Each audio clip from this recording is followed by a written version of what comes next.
Hello, Professor Wergeles here. We are on lecture number 30. We just got done going over our data retrieval examples. We are now moving on to closures, which is going to be on the final exam. So these concepts are important. Try to listen and pay attention and make sure you understand what a closure is and the concepts that we're going to talk about. Now, if I go back to FileZilla, we are on the fifth example. So you need to select the data retrieval directory. And then you'll see number 5 closures.html. We're going to right click this, view and edit. And we'll go ahead and begin our example. Now remember, we've talked about this before.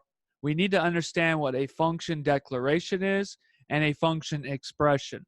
Remember, a function declaration has the keyword function followed by the function's name, followed by parentheses. Inside the parentheses will be a parameter or parameters, depending on the function. And then I have my opening bracket or mustache and closing bracket or mustache. Okay, so I have the keyword function, the name, parentheses, parameters, and then my mustaches. Now the mustaches are the block of code. So whatever is inside the function will be inside the mustaches or the block. For a function expression, I actually have a variable, and then I have the variable's name, and we're going to assign that variable equal to an anonymous function. So here I have a function. There is no name for the function, and then I have my parentheses with parameters. Then I have my block of code. Now this is an executable statement, so it must be followed with a semicolon. When I assign a variable equal to something, I need the semicolon because that's going to execute immediately. Whereas a function declaration will be loaded into memory, but it won't be executed until I call the function. So it's a little bit different here. Here I have a function x, which is a declaration. Here I have a function x, which is a function expression. Now, here's the question. I have a function called cow. Inside that function, I have a variable called name that's equal to Bertha. And I have a variable called moo, which is a function. So this is a function expression that's going to do a console log with the name plus says moo. And then I'm going to return moo. Okay, so I'm going to return this function here. The question is, let's say I create another variable called animal sound.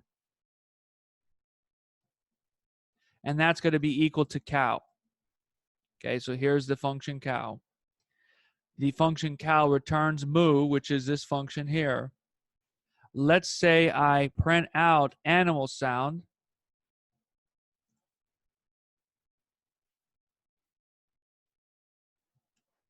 What do we have? Or I can even run the function. So let's say I run animal sound. What will it print out? The question is, if I run animal sound, which is basically cow. So let's say I run cow. Will it print out the name plus says moo? Or will it only print out undefined plus says moo? So will it only print out says moo, or will it print out the name plus says moo? So here I have a variable called animal sound. It's equal to cow.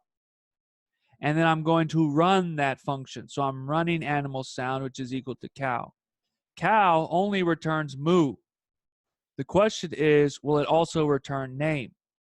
So when I print it out, so when I run this function, will it print out undefined says moo, or will it print out Bertha says moo?